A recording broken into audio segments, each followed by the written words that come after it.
Nous allons commencer. Alors, pour commencer cette table ronde, donc éclairer les violences invisibles par le droit. Et je vais revenir sur la signification de ce sujet. Tout d'abord, je voudrais remercier infiniment Madame Céline Cotalorda, qui est la déléguée interministérielle aux droits des femmes, et Madame Delphine Lanzara, qui travaille à la direction des affaires judiciaires, sans lesquelles cette table ronde n'aurait pas eu lieu. Et elle s'inscrit d'ailleurs, cette table ronde, dans une semaine dédiée à la lutte contre les violences, en particulier contre les violences faites aux femmes, mais pas uniquement, aussi contre les discriminations et les violences liées au genre. Et à titre personnel, en tant qu'animateur de cette soirée, je suis particulièrement heureux d'avoir pu organiser parfaitement à l'heure. On savait que ça allait vous faire arriver, donc c'est magnifique. Je vous en prie. Voilà, d'avoir pu organiser donc cette table ronde. Cher maître Bergonzi, merci beaucoup d'être là. Voilà, c'était parfait. Cette table ronde sur donc éclairer les violences invisibles par le droit. Alors pour répondre à cette question et traiter cette thématique, j'ai trois personnes absolument incontournables et excellentes qui sont à mes côtés et qui me font l'honneur et l'amitié de siéger à mes côtés et de pouvoir échanger avec vous, puisque l'idée c'est aussi d'échanger évidemment avec le public. Je commencerai à ma gauche par Madame Camille Favola, qui est doctorante au laboratoire l'AMNES, qui fait sa thèse sur le rôle du sport et de l'activité physique dans la reconstruction pour les femmes victimes de violences, sous la codirection de Stéphanie Mériot et Fabienne Darip-Longueville. Et Madame Favola donc, nous parlera justement de cette dimension-là, dimension positive. Je me rappelle des discussions que nous avons eues pour préparer cette table ronde avec notamment Madame Cotalorda sur la dimension positive que cette table ronde devait aussi revêtir. Et donc Camille en est une des incarnations en tout cas, et elle prendra la parole à ce sujet. Et puis à ma droite, nous avons donc Maître Bergonzi, donc Régis Bergonzi, qui est donc avocat défenseur ici donc à Monaco, mais qui est également ex-bâtonnier. Donc il garde le titre de bâtonnier. En France, on garde le titre de bâtonnier toute sa vie. Donc il est également bâtonnier du barreau de Monaco. Et puis il s'est beaucoup impliqué aussi dans la lutte contre les violences, et notamment il nous parlera de la place et de la prise en charge ou la prise en compte du handicap dans différents environnements, bien sûr dans le cadre de la conjugalité, mais également sans doute dans le cadre des lieux de détention ou des lieux de privation de liberté. Et enfin, je tiens à rappeler que Maître Bergonzi est à l'initiative d'une proposition de loi toute récente pour améliorer justement cette lutte contre les violences, si je ne me trompe pas, et le handicap, voilà, et la lutte contre le handicap. Et je le remercie infiniment de sa présence, donc je sais qu'il est très, très occupé aussi. Et enfin, juste à côté de moi, donc Giulio Cesare Giorgini, qui est internationaliste, maître de conférences habilité à diriger les recherches à l'université de Nice. Il dirige également un Master 2 de droit international de droit commercial, pratique commerciale si je ne me trompe pas, et qui est aussi l'un des intervenants réguliers d'un diplôme universitaire de lutte contre les violences faites aux femmes, que j'ai l'honneur de diriger depuis quelques années maintenant à l'université. Et je le remercie également, et il nous parlera notamment des violences en tant qu'internationaliste dans le monde du travail, en particulier à l'échelle internationale. Donc tous trois auront un quart d'heure, une vingtaine de minutes pour s'exprimer. Et si j'en ai le temps, je donnerai un éclairage en tant qu'historien du droit. Je suis moi-même historien du droit et des idées politiques, mais ce sera un éclairage simplement complémentaire si on a le temps. Une chose très importante pour moi avant de vous poser le sujet, je m'adresse au public de ce soir. Votre intervention est importante et les échanges que nous aurons avec vous, nous avons à peu près 1h30 avec un petit démarrage en retard, comptent beaucoup à mes yeux en tant qu'animateur de cette soirée, de cette table ronde. Et donc je vous demanderai de ne pas hésiter à intervenir, à poser des questions. Je vais donner la parole aux trois intervenants, mais ensuite j'espère avoir un temps de débat avec vous. Et j'espère qu'à partir de ce débat, nous ajouterons aussi beaucoup d'éléments à cette thématique. Alors deux mots d'introduction. Nous avons choisi ce titre en discutant avec Madame Lanzara, avec Madame Cotalorda, éclairer les violences invisibles par le droit. Deux choses importantes me semblent devoir être précisées ici. Que sont les violences invisibles, d'une part, et d'autre part, quelle est la place du droit pour changer le regard et pour changer la place que la société, le combat que mène la société pour éclairer ces violences. Alors d'abord, les violences invisibles, comme je le disais tout à l'heure, juste avant qu'on commence, pour moi, il y a deux types de violences invisibles. Il y a ce que jadis, on ne voyait pas parce que c'était caché dans le monde de la vie privée, dans la domesticité, dans la vie familiale. Je parle évidemment ici des violences intrafamiliales ou intraconjugales. Nous n'avons pas toujours exactement les mêmes termes à Monaco et en France pour définir ces violences-là. Et c'est vrai que de ce point de vue-là, la lumière jetée sur la conjugalité, sur la vie familiale, etc., change aujourd'hui, et nous allons aujourd'hui beaucoup plus interroger l'intérieur des familles, la vie des familles et les violences qui peuvent éventuellement s'y développer. Ça, c'est un premier type de violence invisible. Un autre type de violence invisible sont celles qui sont, pour ma part, invisibilisées à dessein par les institutions. Et pendant très longtemps, cher public, le droit n'a pas été l'instrument de protection que nous lui voyons être aujourd'hui. Pendant très longtemps, dans la société, même du XXe siècle, et notamment au XIXe siècle, le droit a plutôt eu tendance à institutionnaliser la violence. Et il a fallu des luttes importantes, des luttes juridiques, des luttes politistes, des luttes idéologiques, des luttes sociales, autant le dire, qui ont permis de faire évoluer la législation, de changer le regard des juristes sur ce type de violence, en particulier violence conjugale. Et c'est ces violences invisibilisées qui ne le sont plus aujourd'hui. Et j'attire votre attention sur le fait que, je le dis en tant que juriste, le droit n'est rien d'autre que le reflet de la société. Le droit est changeant et il doit l'être. Rien n'est pire qu'un système judiciaire, qu'un système législatif, qu'un système de réglementation qui serait figé au nom de la tradition. Le rôle du droit, et je me rappelle de mes premiers cours en première année dans la faculté de droit de Nice, le rôle du droit, c'est de changer, d'accompagner, d'évoluer avec les valeurs de la société. Et donc il ne faut pas avoir peur de l'évolution du droit, il ne faut pas avoir peur de la nouvelle législation, il ne faut pas avoir peur de ce qui peut remettre en cause ce que nous avions pensé être des masses de granit, tant sur le plan technique que sur le plan procédural. Le droit est le reflet d'une société qui se transforme et qui ne tolère plus un certain nombre de choses. Et c'est pour ça qu'il est un projecteur. Un projecteur qui n'est pas tenu par le juriste, comme si le juriste était le réalisateur d'un film sur la société. Un producteur qui est tenu par la société elle-même, qui choisit collectivement d'éclairer un certain nombre de zones d'ombre qu'elle veut transformer et qu'elle veut changer. Voilà quel est le rôle du droit, et voilà pourquoi ce droit, ce soir, eh bien, il va être interrogé avec différents aspects de nos activités, de notre vie sociale, les aspects du droit du travail, les aspects du sport, les aspects de la vie judiciaire.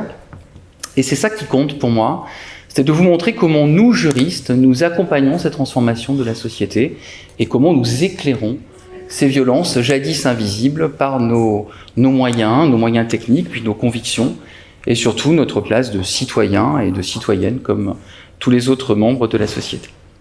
Alors sans plus tarder, je vais donner donc la parole tout d'abord à Giulio Cesare Giorgini, qui va faire la première intervention et qui va nous parler donc de la place de ces violences invisibles dans le monde du travail et dans le monde du droit international. Merci Monsieur le Président. Je voudrais vous dire, je voudrais adresser mes plus vifs remerciements aux organisateurs, à Madame Cotalorda, à Madame Lanzara, parce que ce n'est pas souvent que l'internationaliste, spécialisé en droit international des affaires que je suis, a la possibilité comme ça de parler de thèmes qui lui tiennent tant à cœur.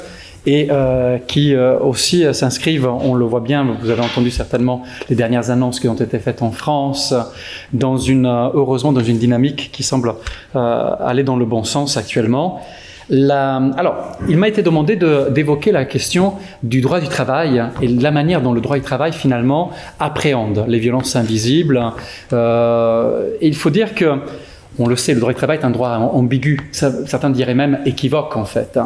Ambigu parce que nous voyons souvent dans le droit du travail l'élément de protection à l'égard de ceux qui méritent, ceux qui sont les plus fragiles, les plus vulnérables, mais il faut dire aussi que le droit du travail est aussi un droit qui, par essence, organise en fait une inégalité. Et peut-être d'ailleurs on trouve cette ambiguïté, cet équivoque dans le mot travail lui-même, dont on sait que à l'origine il désigne cet instrument qui permettait d'entraver les animaux. Et donc on voit bien, dans le travail, il y a à la fois cette dimension de bien-être, de réalisation personnelle, et puis tout simplement d'aliénation. Et ce caractère équivoque, s'agissant des violences, notamment des violences de genre, de manière plus large, a toujours existé. Il suffit de se replonger, par exemple, dans la première grande affaire de violence de genre qui est émaillée le monde de ce qu'on appelait à l'époque le droit ouvrier. C'est l'affaire des porcelainières de Limoges. 1905, certains connaissent probablement cette affaire, une grande grève dans l'une des plus grandes fabriques de porcelaine de Limoges, l'usine Haviland. Et grande différence, c'est qu'il y avait déjà eu des grèves de femmes dans des usines. Il y a des grèves de femmes qui étaient motivées notamment par la volonté d'une amélioration des conditions de travail, notamment des conditions salariales. Mais là, la revendication professionnelle qui est portée par les grévistes ne concerne pas les conditions de travail au sens notamment des conditions salariales. Ce qu'elle demande, c'est que l'effet de harcèlement sexuel, les agressions sexuelles presque systématiques, qui était dont en fait l'auteur était l'un des maîtres dans l'usine, dans l'un des contremaîtres, cessent. Elles obtiendront gain de cause. Le contremaître sera congédié à l'issue du mouvement. Mais ce qui est intéressant, c'est que alors même que le droit ouvrier commence à se diffuser de plus en plus, et même dans les milieux vraiment ouvriers, grâce notamment aux bourses du travail, et aussi à la doctrine sociale qui est portée par les syndicats, cette grève sera très peu analysée. Pourquoi ? Parce qu'elle gêne, parce que il est difficile pour les juristes de l'époque, pour finalement les juristes et militants du droit ouvrier de l'époque, d'évoquer finalement une situation où ce n'est pas la lutte des classes qui est en cause, mais ce sont les violences du quotidien, et ici les violences sexuelles. En fait, ce n'est que presque 70 ans après que ces phénomènes-là commenceront véritablement à être étudiés. D'abord, il faut le dire, par des chercheurs femmes, juristes et sociologues, et puis petit à petit, ces questions commenceront à... Donc on le voit dès le début, le droit du travail qui pourtant, comme le disait notre président, le droit en général devrait être là pour protéger, eh bien là, manifeste cette difficulté à prendre en compte certaines situations, parce qu'elles s'inscrivent dans des thématiques dont on ne veut pas vraiment connaître, en fait. Et il faut dire, et pourtant, si on considère par exemple, nous avons pas mal d'études européennes au niveau de l'Union, pour le coup, on sait que la question des violences, notamment invisibles, et le travail, il y a des liens très forts. C'est assez évident. Quand on est victime de violences conjugales, par exemple, eh bien cela rejaillit aussi sur les relations de travail. C'est-à-dire que les victimes, très souvent, même en ayant une approche extrêmement cynique, sont moins productives, connaissent moins d'avancement, donc finalement paient quelque part aussi une double peine, les violences qu'elles subissent à la maison, mais aussi finalement ce plafond de verre qui devient de plus en plus fort pour elles dans le cadre de leur évolution professionnelle. Et dans l'autre sens, les violences que l'on subit au travail ont aussi un impact extrêmement fort sur la vie personnelle, en fait, des victimes. C'est donc sous cet angle-là que le droit, au cours de ces 15 dernières années, va commencer à travailler, en ayant aussi conscience que le phénomène est quand même extrêmement significatif. Je relisais mes notes, mais une femme sur 5 connaît une personne sur son lieu de travail ou d'études. Les statistiques portent aussi sur les universités, les écoles, actuelles ou passées, ayant subi des violences. Et des violences pouvant être qualifiées d'invisibles. 42,3% des personnes victimes de violences en ont discuté avec quelqu'un. Donc quand on parle, vous savez, de ce problème de la parole qui devrait se libérer, en fait, il faut bien dire que la parole est plus libre que ce que l'on pense, mais que souvent, il n'y a personne pour écouter, pour tirer les conséquences. Alors non pas par nécessairement, je dirais, par volonté de nier les problèmes, mais parce que aussi beaucoup de personnes se sentent très démunies lorsqu'elles sont finalement interpellées par une victime. Et on comprendra donc sur quoi cela va nous amener. Et en même temps, l'impact. Si on considère l'Union européenne, alors je sais la principauté n'est pas membre de l'Union, mais ça permet d'avoir quand même un ordre de valeurs qui permette un peu de prendre la mesure. Dans l'Union européenne, on considère que les violences, donc les violences de genre, ont un coût évalué à 122 milliards d'euros, ce qui représente quand même 80% du budget global de toute l'Union, en fait. Donc, on peut comprendre que le droit veuille finalement, aujourd'hui, véritablement prendre ces questions en compte. Alors, si on s'intéresse au droit national et au droit comparé du travail, il faut dire que les trois évolutions principales portent sur la volonté de faciliter la libération de la parole et l'écoute. Donc, il y a, on le sait en droit du travail, de plus en plus, on le voit en droit français, mais aussi dans d'autres droits nationaux, des règles qui viennent protéger à la fois les victimes qui révèlent par exemple les faits de harcèlement dont elles peuvent être victimes sur le lieu de travail et qui émaneraient d'autres collègues. Il y a la volonté de finalement améliorer le rôle et la place des représentants du personnel et leur implication. Alors on le sait, c'est toute la thématique, vous savez, de ce qu'on appelle l'information et la consultation de la représentation du personnel qui, selon les pays, est organisée schématiquement soit par l'intermédiaire de représentants directs, en fait élus par les salariés, donc au sein des entreprises, soit de représentants indirects, les syndicats, ou alors, nous en France, nous faisons encore mieux que les autres, en tout cas nous le pensons, nous avons les deux. Donc dans une situation tout à fait surprenante. Le troisième axe est aussi, on le voit bien, quand on prend la jurisprudence nationale, une évolution, et ça fait écho à ce que notre président évoquait tantôt, la séparation entre la sphère personnelle, la sphère privée et la sphère professionnelle, en fait. L'une des grandes limites aussi à la prise en charge véritable des violences dites invisibles était cette séparation voulue comme très nette, en fait. Je vais prendre des exemples très concrets. Une collaboratrice est invitée par son chef de service pour travailler sur un dossier, et donc elle est invitée dans un hôtel où il devrait y avoir une salle de travail, et puis finalement, en fait, elle est invitée dans la chambre de son chef de service. Jusqu'à une époque récente, ce type de fait était considéré comme quelque chose qui relevait de la sphère privée. Pourquoi ? Parce que ça ne se déroulait pas sur le lieu de travail. On est dans un hôtel, on n'est pas dans les locaux de l'entreprise. Parce que ça ne se déroule pas dans le temps de travail. Là, c'était le week-end, il fallait préparer une réunion pour la semaine. Vous voyez ?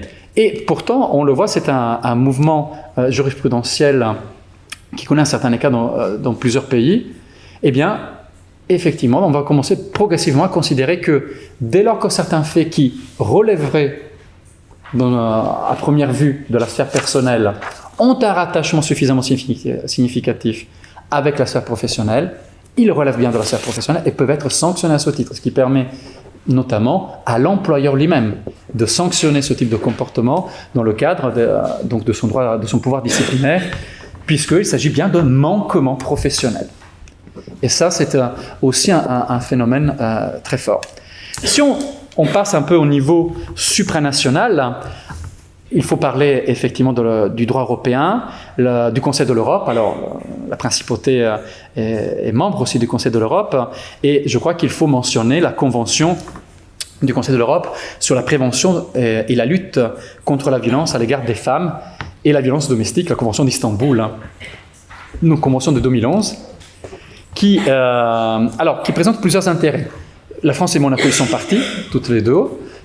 Et pour Monaco, la convention est d'ailleurs entrée en vigueur le 1er février 2015. Donc c'est une convention qui est en vigueur en principauté. C'est un instrument juridique contraignant.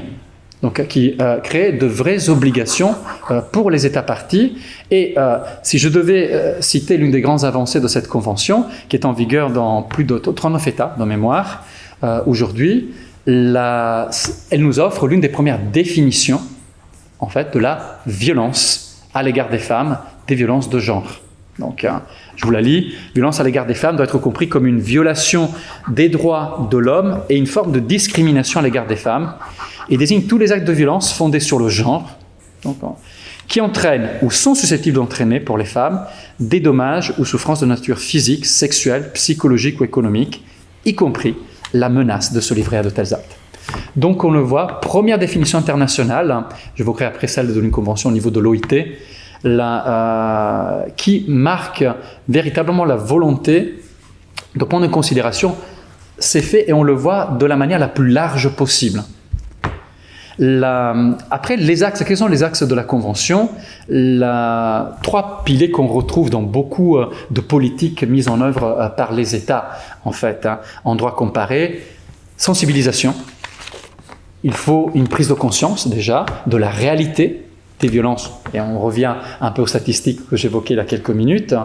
Éducation, la modification des programmes d'éducation, notamment au niveau des écoles. Et c'est vrai que tous les États partis à la Convention d'Istanbul ont commencé à introduire des enseignements sur les questions qui concernent les violences de genre. Et, très important, la formation des professionnels. Donc, nous sommes ici invités par le service judiciaire de la Principauté de Monaco. On le sait, c'est vrai que les États partis ont aussi démarré des programmes de formation pour former leur propre personnel. Les magistrats, par exemple, pour que le magistrat soit formé. Il y a, mais aussi, après, de manière plus générale, les services de police judiciaire qui doivent recueillir les plaintes. Et on sait combien d'efforts doivent être encore faits à cet égard, puisque l'une des critiques récurrentes des victimes est l'absence d'écoute, auquel elles se sont heurtées. Ce qui est intéressant, je le disais, c'est une convention qui est contraignante et qui donc dispose d'un vrai mécanisme de suivi, qui est en l'espèce assuré par un groupe d'experts qui dresse donc des rapports sur l'état d'application de la convention dans chaque État partie. Voilà donc, je dirais, pour le droit européen, qui ici concerne parfaitement la principauté. Si on passe au droit international, c'est vrai qu'il n'y a pas de grande convention internationale multilatérale, si ce n'est dans un cadre qui est celui de l'Organisation internationale du travail. Alors, il est vrai, la principauté de Monaco n'est pas un État partie de l'OIT, mais je vais quand même évoquer quelques éléments du travail de l'OIT sur ces matières-là. Pourquoi? Ne serait-ce que parce que l'OIT a malgré tout une vocation universelle, puisque vous savez, il y a plus de 180 États qui sont représentés. Et donc, c'est vrai que ce qui est adopté au niveau dans les actes de droit secondaire de l'OIT manifeste quand même une tendance qui est significative, qui peut être à cet égard, en tout cas, perçue comme véritablement significative. 3 points. La Convention 190, la Convention sur la violence et le harcèlement, elle est de 2019. L'intérêt, c'est que elle introduit aussi, outre la définition, une définition qui est très semblable à celle d'Istanbul sur les violences de genre, une définition du harcèlement, avec un point très précis, c'est que les faits de harcèlement peuvent être qualifiés dès la première occurrence. Donc on n'a pas besoin de répétition. Ça, c'est très important.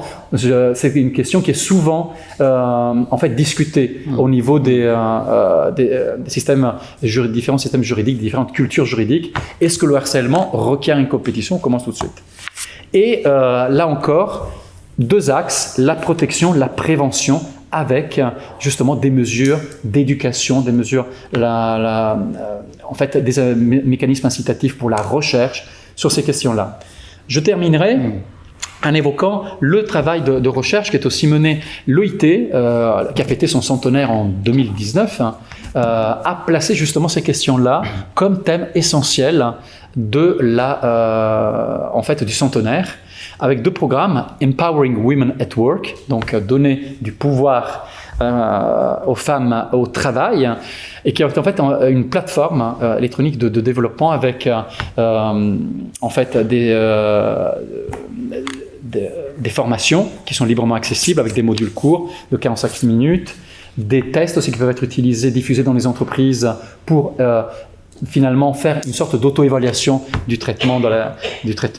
Et la dernière mesure, The Future of Diversity, qui est un grand projet de recherche avec cette idée justement de rendre ce qui est invisible visible et finalement de montrer comment la discrimination et la violence constituent dans les entreprises finalement un facteur qui est un obstacle au développement et au succès de ces entreprises. On le voit, on pourrait aussi évoquer certaines initiatives privées, Working with Perpetrators. Donc l'idée est de fonder tout un réseau de recherche sur que faire finalement des auteurs et comment organiser la réintégration des auteurs de violence, qui est aussi un thème très important. Je terminerai donc sur ça, et je remercie Monsieur le Président de m'avoir alloué cette minute supplémentaire, simplement pour dire que voilà, nous sommes vraiment dans un moment de crise, mais aussi de changement, et finalement peut être de révolution aussi, de valeurs. On ne peut s'empêcher de penser à un autre grand révolutionnaire, je pense à Laurence, que vous savez, dans les 7 piliers de la sagesse, disait tous les hommes rêvent, mais inégalement, il y a les rêveurs nocturnes qui, perdus dans les méandres de leurs pensées, finalement, lorsqu'ils sont éveillés, ne voient que vanité à ce qu'ils ont finalement imaginé. Et puis, il y a les rêveurs diurnes qui, eux, peuvent vouloir réaliser leurs rêves les yeux ouverts. C'est tout ce que nous pouvons espérer, je pense, aujourd'hui. Merci, Monsieur le Président. Merci beaucoup.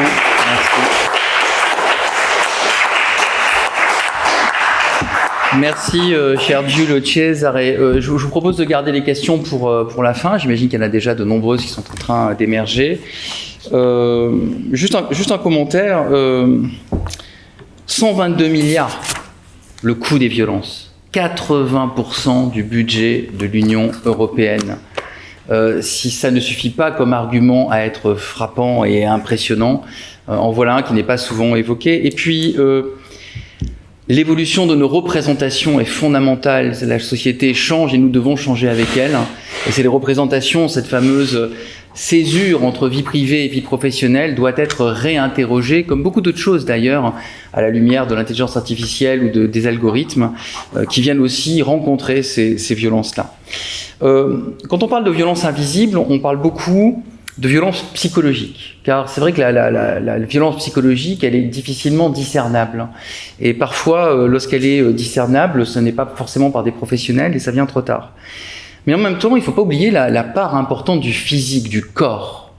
Le corps et le rapport du corps à la violence, il est fondamental. Et une chose qui a été très longtemps invisible, c'est la manière dont le corps peine à se reconstruire. Souvent, lorsque la justice est intervenue et qu'elle donne une sanction, on pense que l'affaire est conclue et qu'on va pouvoir recommencer une vie normale. En réalité, les victimes de violences physiques et psychologiques mettent un temps infiniment plus long que le temps judiciaire à se retrouver. Et c'est grâce au sport aussi, et grâce à des recherches toutes récentes, on a des recherches extrêmement à la pointe de ce qui se fait aujourd'hui, qu'on peut accompagner peut-être ces projets de reconstruction et le message que nous donne le corps, et qui nous dit que bien souvent, la question de la violence est loin d'être réglée, même si le droit a tranché. Je donne la parole à Madame Favola et je la remercie de son intervention par avance. Merci Monsieur le Président. Bonjour à tous. Merci pour l'invitation à Monaco. Je tiens à remercier tout d'abord la région Sud, l'association Azur Sport Santé, la Fédération française de l'EPGV et la Villa M pour leur soutien lors de cette bourse de recherche. Moi, je m'appelle Camille Favola, je suis donc doctorante en 2e année à l'Université de Nice Côte d'Azur à la fac de sport. J'ai tout un cursus STAPS, donc licence activité physique adaptée santé, master activité physique adaptée santé. Donc c'est vraiment pour travailler auprès d'un public spécifique ayant des besoins spécifiques et pour leur proposer du coup une activité physique adaptée. Et je suis issue du coup d'un cursus sport-études. Voilà, pendant tout mon cursus scolaire, collège, lycée, j'ai suivi une double formation professionnelle en danse particulièrement. Donc aujourd'hui, je réalise mes travaux avec le professeur Fabienne Dariplonqueville et la maîtresse de conférence Stéphanie Scoffier-Merio sur la promotion de l'activité physique pour les femmes victimes de violences. Et aujourd'hui, je vais vous parler du coup de la reconstruction des victimes de violences par l'activité physique. Donc pour commencer, quelques chiffres. En 2022, on a recensé 118 femmes qui ont été tuées par leur partenaire ou ex-partenaire dans l'année 2022. Parmi les femmes tuées par leur conjoint, 31% étaient victimes de violences antérieures de la part de leur compagnon. 82% des morts au sein du couple sont des femmes et 217 000 femmes sont victimes de viols ou de tentatives de viol chaque année, ce qui équivaut à peu près à 600 femmes par jour. Ces données nous rappellent que donc les violences ces données nous rappellent l'ampleur du phénomène. Donc les violences, est-ce que c'est un problème de santé publique ? Les violences faites aux femmes ne touchent pas seulement une problématique individuelle. Les violences ont des conséquences sociales importantes, notamment sur les familles, les communautés et également la société. Ensuite, il est important de souligner le coût économique lié aux soins de santé, aux services sociaux et aux organismes de prise en charge. Et ce problème, il dépasse les individus et il demande une mobilisation de l'ensemble des acteurs de la société, notamment les gouvernements, les associations, les professionnels de santé et même chaque citoyen. Donc lutter contre les violences est une priorité sociale et ça nécessite une action concertée de la part de tous les acteurs de la société. Donc la réponse est donc sans équivoque, les violences sont donc un problème de santé publique.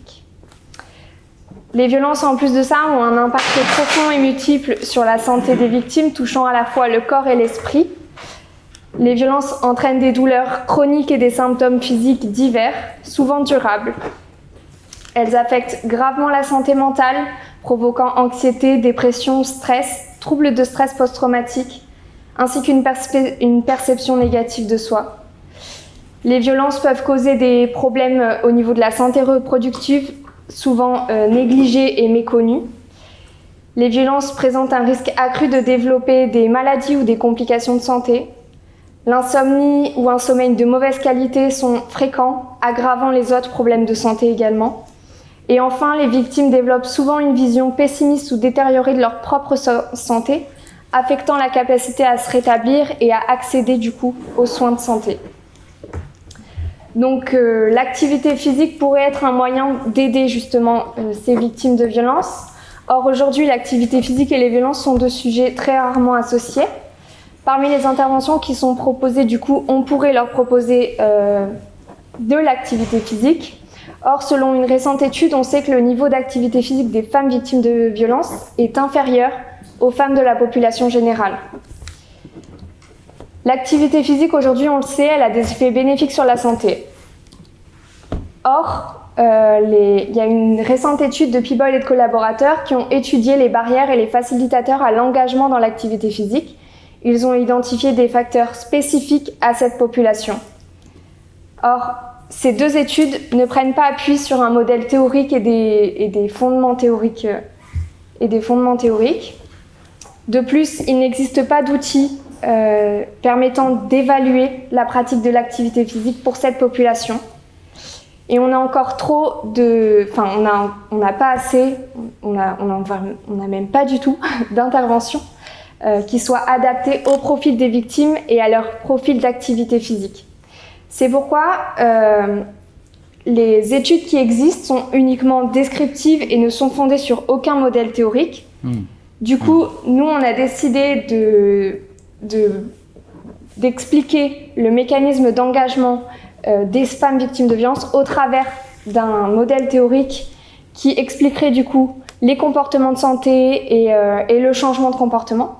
Donc c'est le modèle transthéorique du changement de comportement de Di Clemente et Prochaska, et celui-ci je vous le présenterai ultérieurement. Donc je vous ai parlé des bénéfices pour l'activité physique. Elle offre des bénéfices considérables pour les femmes victimes de violences.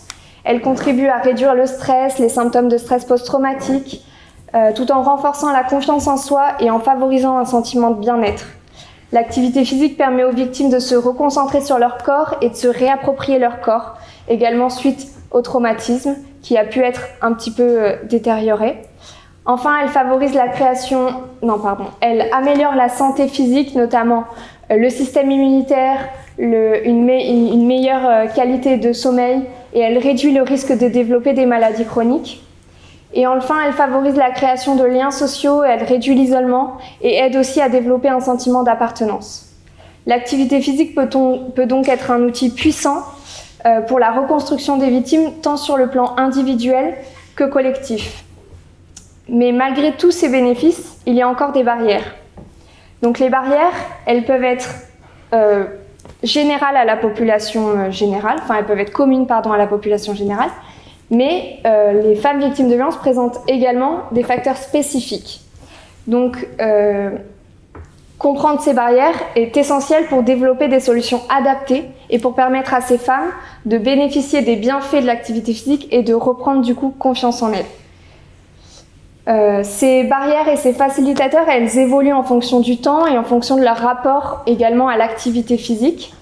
Donc le modèle transthéorique que je vous parlais tout à l'heure peut nous aider à comprendre les barrières et les facilitateurs de ces femmes. Donc le modèle transthéorique du changement de comportement, c'est celui que vous voyez juste à gauche. Il est en 5 étapes, donc pré-contemplation, contemplation, préparation, action, maintien. Au tout début du modèle, elles n'ont pas conscience que leur comportement de santé, il peut être néfaste du coup pour leur santé. Et au fur et à mesure de l'avancée dans ce modèle, elles prennent conscience et du coup, elles vont aller jusqu'à maintenir ce comportement de santé sain. C'est pas du tout un modèle linéaire, il peut y avoir des rechutes ou des retours en arrière. Mais ce modèle transthéorique du changement de comportement, il repose sur le mécanisme de la balance décisionnelle développé par Janice Eman en 1977, qui tente d'expliquer la manière dont les gens adoptent un comportement en fonction de leur comportement actuel. C'est-à-dire que plus un individu va être dans un stade avancé du modèle transthéorique du changement de comportement, donc du stade des changements de comportement, plus il va recenser davantage, donc de facilitateurs, par rapport aux barrières. Donc nous, on a voulu comprendre comment ces barrières et ces facilitateurs ils s'articulent autour des stades de changement de comportement. Donc c'est le cas de notre étude qualitative que nous avons menée dans la thèse, c'est notre première étude. Donc l'objectif c'était d'identifier les obstacles et les facilitateurs à l'engagement dans l'activité physique. Donc nous avons recruté 19 participantes âgées au moins de 18 ans et ayant vécu des violences conjugales et ou sexuelles depuis moins de 6 ans. Nous avons recensé 5 participantes au stade pré-contemplation-contemplation, 3 au stade préparation et 11 au stade maintien. Ces nominations dans ces stades, elles n'ont pas été faites comme ça. Ça a vraiment été elles ont dû remplir un questionnaire pour savoir dans quel stade elles se trouvaient. Et ensuite, j'ai réalisé tous les entretiens et on a du coup effectué des analyses pour savoir qu'est-ce qui en ressortait. Donc je vais vous présenter les résultats. Par rapport aux barrières psychologiques, donc les barrières psychologiques, c'est les résultats les plus prévalents sur la balance. On peut voir la balance décisionnelle du coup pencher nettement en défaveur du coup des facilitateurs. Donc les barrières psychologiques sont les plus prévalents sur la balance, avec notamment des affects négatifs, des faibles perceptions de soi, et ce qui est ressorti de novateur du coup, c'est les processus d'autodestruction avec des stratégies compensatoires. C'est-à-dire que les femmes victimes de violences développaient des stratégies compensatoires, comme le fait de développer des troubles du comportement alimentaire comme l'anorexie ou la boulimie, ou encore le fait de se ronger les ongles mais de manière excessive, ou encore le fait de développer de l'eczéma. Cet élément, il est ressorti pour 4 participants sur 5, et c'est vraiment ce qui est ressorti de novateur. Par rapport aux facilitateurs psychologiques, le fait qu'elles aient conscience des bienfaits de l'activité physique pour la santé, il est ressorti pour toutes les participantes. Par contre, c'était pas assez lourd sur la balance pour qu'elles puissent déjà s'engager à faire de l'activité physique. Elles avaient conscience que l'activité physique pouvait être bénéfique. Par contre, toutes les barrières qu'il y avait autour étaient beaucoup trop lourdes pour pouvoir aujourd'hui commencer à faire de l'activité physique. Au niveau des barrières socio-environnementales, elles sont consistantes avec la littérature existante. Quand on parle de contraintes professionnelles, familiales, financières également. Et l'environnement de pratique, c'est également une contrainte, enfin c'est également une barrière pour les femmes victimes de violences, puisque elles ont témoigné le besoin de se sentir dans un environnement d'exercice adapté, calme et sécurisant.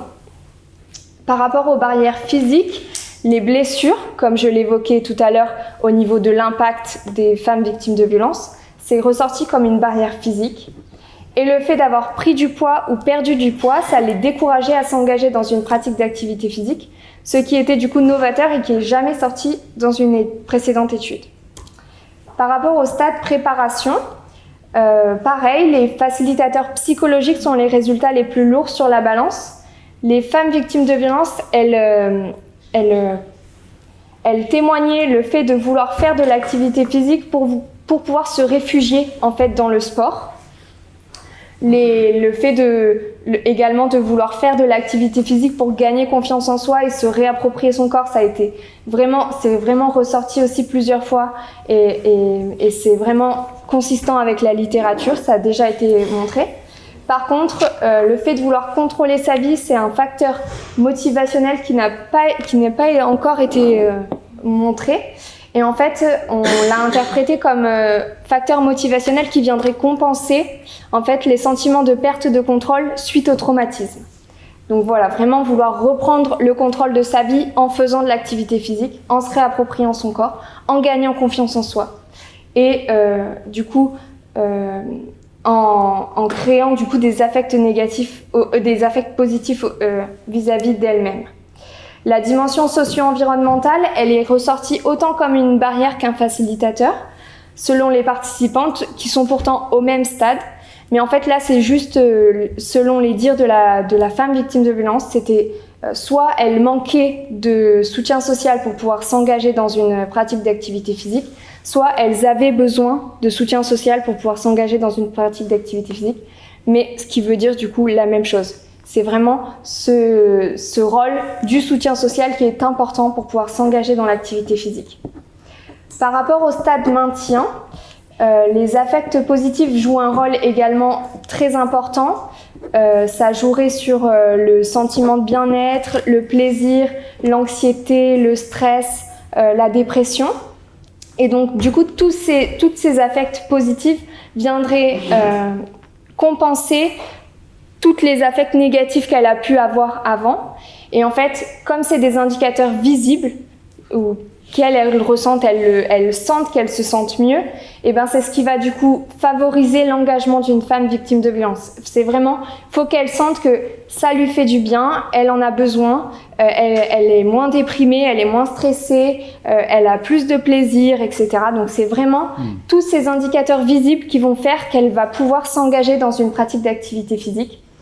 Également le fait de gagner confiance en soi, de se réapproprier son corps. Et au niveau des facteurs motivationnels, là on parlait plus du coup de se dépasser, de se reconcentrer sur soi, d'avoir une meilleure cognition, etc. Donc ça c'est pareil, c'est ressorti dans cette étude et c'est hyper intéressant. Voilà, au niveau des facilitateurs physiques, on a 2 bénéfices perçus qui sont sortis principalement, c'est le fait de repousser ses limites corporelles et de gagner en énergie. Et au niveau des facilitateurs socio-environnementaux, les femmes, elles ont souligné le besoin de se sentir dans un environnement d'exercice, mais également connectées aux autres, comme je vous le soulignais tout à l'heure avec l'étude de Pibol et de collaborateurs en 2021. Par ailleurs, et on peut penser que du coup c'est spécifique aux femmes victimes de violences, j'ai fini, on observe une persistance des barrières à l'activité physique, même au stade du maintien. Donc là, vous voyez vraiment la dynamique temporelle des barrières et des facilitateurs en fonction des stades de changement de comportement. Ce qu'il faut retenir de cette étude, c'est que les affects négatifs et les perceptions de soi sont des obstacles majeurs à l'engagement dans l'activité physique. Un environnement sécurisant, le soutien social et les liens sociaux sont des facteurs favorables à l'engagement dans l'activité physique pour les femmes victimes de violences. Et enfin, la conscience du corps et le dépassement de soi sont des facilitateurs novateurs et spécifiques à la population des femmes victimes de violences. Donc le sport, comme un outil de reconstruction, il pourra être considéré à la lumière de ces résultats. en envisageant un programme visant au renforcement des facilitateurs et à l'enrayement des barrières. C'est d'ailleurs l'objet de la suite de mon programme doctoral. Merci de votre attention.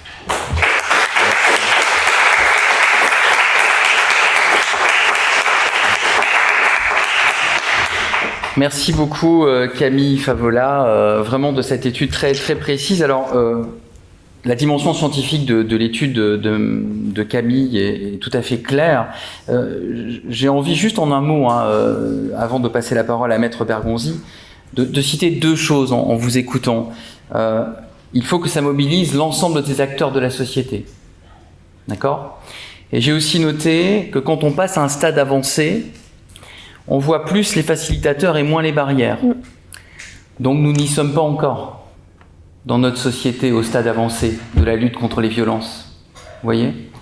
Parce que ce soir, nous sommes réunis pour parler de la lutte contre les violences et nous avons beaucoup de barrières en tête. Alors nous avons des facilitateurs et le travail de Madame Cota-Lorda fait partie de ces facilitateurs, particulièrement cette semaine. Mais quand cette semaine sera finie, qu'est-ce qu'il en restera de ces facilitateurs ? Les transformations institutionnelles sont en cours, le droit joue son rôle, mais nous devons encore avancer. Je profite de ces expressions que vous avez choisies, soutien social, liens sociaux. Et puis vous savez, on connaît tous, ici nous sommes des juristes pour la plupart d'entre nous, on connaît tous la notion de prescription, mais il n'y a pas de prescription pour la souffrance post-traumatique. Elle est imprescriptible. Et c'est là aussi l'un des défis que le droit doit pouvoir relever dans son évolution et dans sa façon de traiter les violences. Je vais maintenant donner la parole à la pratique, au praticien qui est Maître Régis Bergonzi, bâtonnier de l'Ordre des avocats de Monaco, et le remercier de sa présence et de l'éclairage qu'il va nous apporter sur la question du handicap et de la façon dont ce handicap est pris en compte dans la lutte contre les violences invisibles. Maître, vous avez la parole. Je vous remercie et tout d'abord mes excuses à tout le monde pour mon retard à cette réunion, bien involontaire de ma part. Des remerciements évidemment à notre président Hugo Bellagamba et à l'Institut monégasque de formation aux professions judiciaires que j'apprécie particulièrement. Nous avons Delphine ici, Yves Strickler aussi est fantastique et je sais que cette année la moisson est assez positive pour que au moins une candidate ici soit couronnée avec deux autres candidats à l'examen de l'écrit. Félicitations et bravo d'avoir pris du temps pour venir écouter ce colloque alors qu'on est dans la dernière ligne droite sous pression s'il en est. Et bien évidemment un très grand merci à Céline Cota-Lorda, je ne peux que le répéter encore et encore parce qu'elle regroupe tellement de bonne volonté autour d'un thème essentiel s'il en est dans notre société, la lutte contre les violences conjugales. J'ai hérité du sujet de la prise en compte des violences en lien avec le handicap. C'est un sujet compliqué et vous le verrez que la pratique dans la pratique que je vais vous présenter, il y a des trous dans la raquette, il y a des problèmes auxquels on n'a pas de solution. Et c'est pour ça que les chercheurs sont essentiels pour utiliser leur méninge, leur recherche, leur approfondissement, leur temps pour essayer de trouver des solutions que la pratique... Alors, il y a différents types de problèmes. Il y a les problèmes de maltraiter un sujet parce qu'on n'y donne pas assez d'attention. C'est une chose. Il faut être plus dédié. Très bien. Mais il y a aussi des problématiques où tout simplement on n'a pas vraiment de solution. Et c'est là que les chercheurs sont essentiels pour essayer de trouver, pousser un peu les limites de la pratique, se questionner et essayer de faire changer notamment des administrations de leur routine habituelle et essayer de trouver des solutions. Vous verrez que dans le thème que je vais aborder, il y a donc des manquements, il y a des avancées à essayer de trouver. Présentation, comme l'a rappelé notre président, pratico-pratique, dans celle que je vais essayer de vous présenter le mieux possible. Alors, comme on est à l'Institut de formation aux professions judiciaires, je vais essayer de quand même définir les concepts. C'est une obligation professorale, que je ne suis pas. Les différentes formes de handicap. qui dit handicap dit multitude de facettes. Vous pensez au handicap peut-être moteur un peu plus facilement s'il en est, mais il y a le handicap, je ne vais pas présenter cela avec une vision très scientifique de la chose, mais en tout cas le handicap moteur, le handicap mental, mais j'allais dire aussi le handicap physique. Je vais distinguer ces trois formes de handicap. Elles n'ont pas besoin d'être définies s'il en est. Le handicap moteur, disons tout ce qui a trait à la mécanique. Le handicap mental, tout ce qui a trait aux capacités cognitives. Et le handicap physique, parce que je voudrais quand même parler d'un handicap invisible. Donc on est dans les cadres des violences qui ne se voient pas. Et vous pouvez avoir des personnes en face de vous qui ressemblent à vous et moi et qui sont totalement handicapées. J'en ai eu notamment au bureau. Et qui, quand vous la voyez comme ça, ne ressemble pas du tout à avoir la moindre difficulté. Mais si vous creusez un petit peu plus et ou que vous la voyez en état de crise avec une difficulté, vous allez rencontrer des difficultés qui sont totalement invisibles, mais qui appelleront quelques raisonnements et quelques réflexions dans notre présentation sur le lien entre violence et handicap, notamment dans la sphère conjugale. Les différentes formes de violence. Je ne vais pas m'étendre longuement parce que je ne vais pas chercher à être théoricien sur le sujet. Les violences physiques, les violences morales, les violences économiques est un thème particulièrement intéressant de cette semaine-ci et de cette journée d'hier. Qui se pose de manière accrue avec cette question, cette problématique de la limite entre violence économique. À quel moment passe-t-on le cap de la violence? À quel moment sommes-nous dans les jeux de pression habituels qui existent dans tous les couples dès le moment où il y a une différence de niveau de vie? Bon, je laisse de côté cette problématique parce qu'elle serait considérée comme hors sujet, donc je ne vais pas glisser dans ce travers. Concrètement, je vais vous parler, pour essayer de matérialiser la question, de deux types de sujets.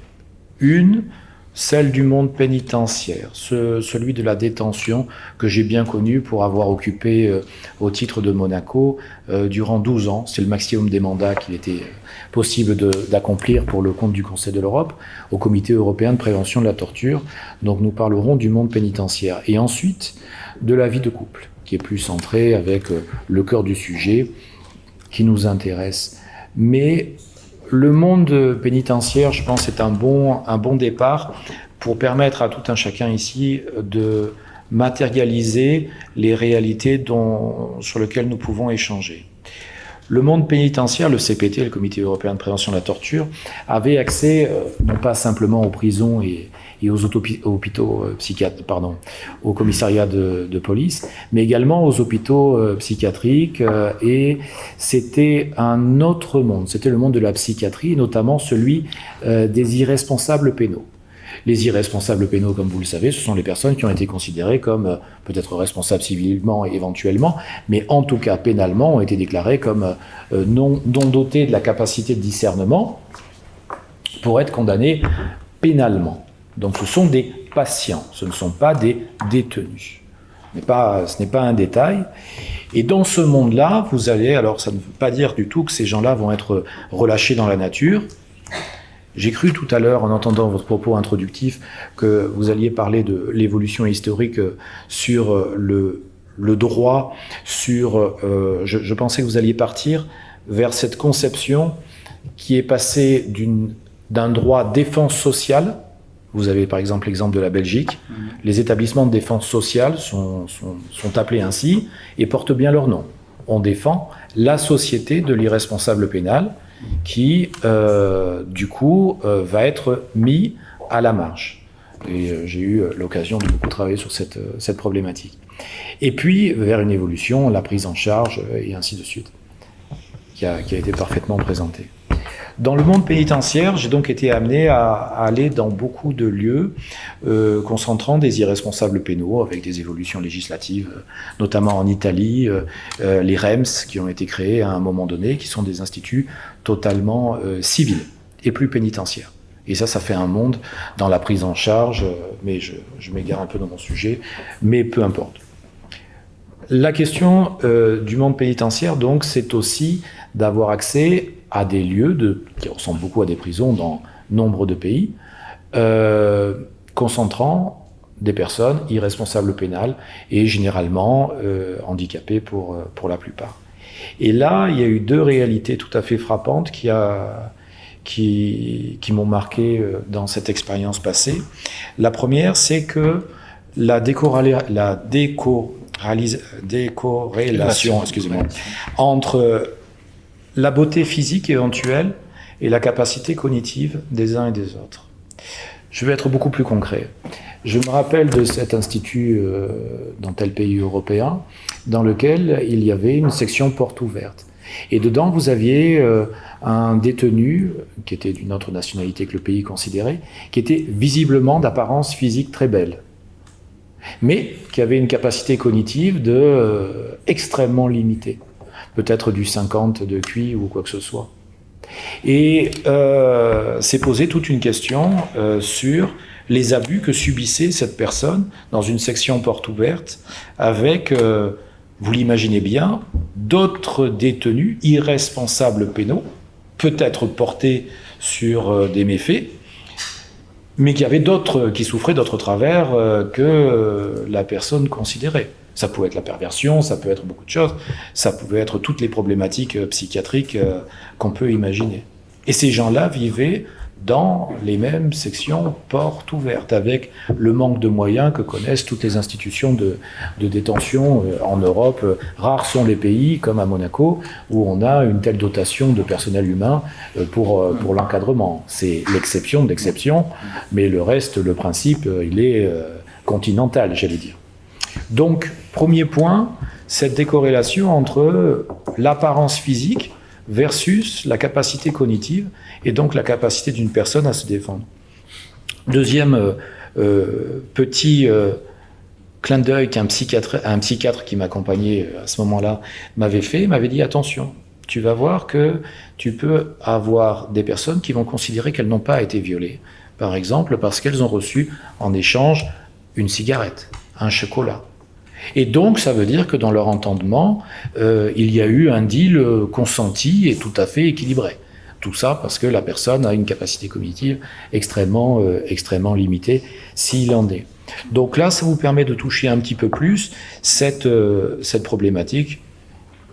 Je pars de loin pour en revenir un peu plus dans le sujet, en tout cas de la semaine. Celui de la vie de couple. La vie de couple, le sujet posé cette semaine, celui des trois sujets est peut-être le plus étroit à creuser, mais ça ne veut pas dire qu'il n'y a pas des problématiques tout à fait réelles. Vous avez une réalité, la prise en compte de l'individu, de la personne, et là, tout un chacun est prêt à se lever d'un seul homme pour dire, ou d'une seule femme pour dire, il faut défendre cette personne. Très bien. Mais vous avez d'autres intérêts en jeu. Et vous avez l'intérêt de l'enfant. Vous allez me dire, mais qu'est-ce que vous êtes en train de me raconter entre l'intérêt de la personne éventuellement handicapée versus l'intérêt de l'enfant? Attention, vous avez deux valeurs primordiales à défendre. Et là, vous me voyez glisser, vous ne m'avez peut-être pas encore vu tout à fait, parce que je ne suis pas encore dévoilé, mais vers la question de la garde des enfants. En matière de violence conjugale, on sait, on a déjà eu l'occasion d'en discuter dans d'autres lieux, que la mise en danger de l'enfant est souvent un élément déclencheur pour la libération de la parole chez certaines femmes, qui se dit « je suis prêt à endurer tout ce que j'ai à endurer ». Mais si je vois que mon enfant commence à reprendre la mauvaise attitude du père et à me parler, ça je l'ai déjà vu, dans certains dossiers, l'enfant qui prend des mimiques, vous vous dites il n'a pas pu les copier à la télé dans un dessin animé, c'est quelque chose d'autre dont il est question. Donc là,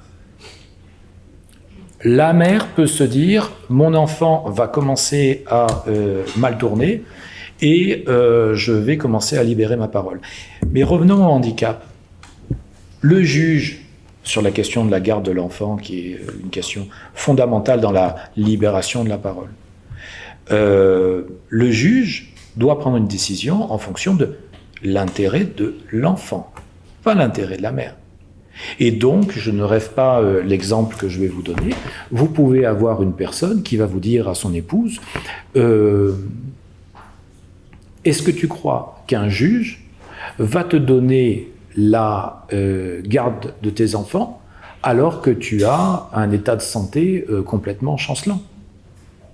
Et à une espérance de vie, c'est pour ça que j'insistais sur le physique tout à l'heure et les maladies dégénératives, qui une espérance de vie qui n'est pas si folichonne que ça. Est-ce que tu penses que... Donc l'argument est froid, cynique, odieux, mais quand on se dispute ou dans ce genre de sphère, on n'en est pas à ça près pour faire du mal. Donc ça, c'était sur la question qui est posée. Alors, en y réfléchissant un petit peu plus, je me suis dit, mais qu'est-ce qu'on pourrait faire pour essayer de contrebalancer cette situation ? La proposition de loi que j'ai rédigée n'a pas trait principalement à la violence, mais il y a notamment un aspect, une aide, un dispositif sur l'aide à la parentalité, parce que toute personne parent et handicapée, s'il a une aide spécifique, pourra plus facilement faire face à toutes les obligations physiquement éprouvantes. Je peux vous en dire quelque chose, j'ai 3 enfants. D'éduquer ses enfants, ça nécessite de l'énergie. Je pense qu'on est beaucoup dans la salle à savoir ce qu'il en est. Nos rhumatismes peuvent en témoigner. Comment réagir face à cette problématique et comment la considérer ? Alors, il y a des considérations générales qui n'ont rien à voir avec le handicap. Je les traite d'un seul mot, mais il y a la question de rompre l'isolement. Ça, on en a déjà discuté lourdement, mais ce n'est pas vraiment le sujet du handicap. Si on est face au handicap, je dirais que déjà, il faut une écoute accrue. Une écoute tout à fait accrue et une formation également, ça a déjà été dit, mais ça s'applique tout à fait dans ce thème également. Une écoute accrue. Pourquoi ? Parce que vous allez avoir la problématique tout à fait concrète de la personne qui s'exprime mal pour dire ce qu'elle a vécu. Et ça, c'est une difficulté. Tout à l'heure, je parlais de trous dans la raquette où je n'ai pas trouvé, je suis impuissant sur le sujet, mais je n'ai pas trouvé des solutions miracles. On le voit en matière de personnes âgées, ça nous prend tous au nez quand on aura, dans nos vieilles années, notre capacité à nous défendre ne sera pas la même qu'aujourd'hui. Aujourd'hui, on est capable de réfléchir, de s'exprimer, et ainsi de suite. Mais quand on aura, je dis pas n'importe quoi, à 90 ans, c'est pas sûr que nos capacités cognitives soient bien affûtées, loin s'en faut. Mais là, j'ai déjà entendu un policier me dire, je vais assez souvent en garde à vue, j'y serai demain matin, d'où mon retard, mais si c'était des clients, je vous rassure, un policier de me dire, cette dame qui a porté plainte, on ne sait pas vraiment ce qu'elle veut nous dire. On n'arrive pas à comprendre. Ça part dans tous les sens. Alors, le monde judiciaire, vous le savez, ce qui n'est pas prouvé, très bien, je vais essayer de faire ce que je peux. Ce qui n'est pas prouvé n'existe pas. Donc, là, nécessité de former, de donner plus de temps aussi d'écoute. Il y a la question des psychoses. Il y a la question des psychoses, parce que tout ce qui va sortir de la bouche d'une personne n'est pas parole d'évangile. Et donc là, il y a la question de savoir si la personne a vu, si elle a fait des projections ou quoi. Et là, je renvoie ça à la sphère psychiatrique et la capacité à les aider, la prise de temps. L'accès à l'avocat. L'accès à l'avocat est souvent perçu comme une garantie, mais c'est comme le psychiatre, c'est une denrée rare. Tout le monde n'est pas avocat. L'avocat a un coût d'intervention, il a une formation, ainsi de suite. Pas évident, j'essaye de ramasser mes explications au plus vite. La question de la capacité juridique. Vous avez une personne handicapée qui est sous tutelle, sous curatelle ou quoi que ce soit, elle n'a pas la capacité juridique. Sans capacité juridique de mandater un mandataire, j'ai nommé un avocat, qui est une volonté à son service, c'est toujours très compliqué, notamment si elle n'a pas accès à ses finances. Là, vous avez toute une série de problématiques spécifiques. Le soutien aux victimes, une fois de plus, je ne peux pas m'empêcher de louer le mérite de la VIP et de tout le milieu associatif qui aide ces personnes là-dedans. Quelques mots, si vous me permettez de finir, sur la répression. Les textes existent notamment en matière d'abus de faiblesse. où là on va tenir compte de l'apparence de faiblesse d'une personne qui n'est pas, dont on voit très bien sur elle-même qu'elle n'a pas toutes ses facultés ou ses moyens ou une vulnérabilité accrue. La problématique nouveau trou dans la raquette, malheureusement, la problématique des violences légères, alors celle-là je l'ai vu dans toutes les prisons, les commissariats et ainsi de suite, c'est la simple gifle. C'est la simple gifle ou quoi que ce soit qui ne laisse pas de traces. Si ça ne laisse pas de traces, à prouver, bon courage, c'est très compliqué. Et donc, mais on parle peut-être qu'à mon avis, en termes de statistiques, c'est le type de violence le plus important. C'est pas le plus extraordinaire dont on entendra parler à la télé, mais ça c'est en statistique le plus important. Ce qui ne se prouve pas. Alors je réfléchissais à un autre trou dans la raquette en vous entendant.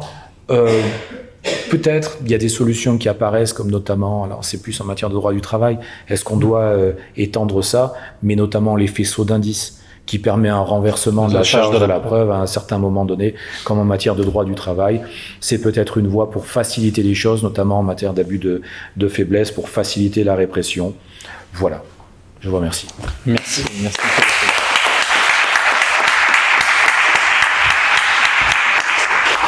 Je remercie très chaleureusement mes 3 intervenants, Camille Favola, Régis Bergonzi et Giulio Cesare Giorgini, le public, et encore une fois, qui a été très présent et avec vos questions, Madame Cotalorda et Madame Lanzara pour l'organisation de cette table ronde. Voilà. Bonne soirée à tout le monde.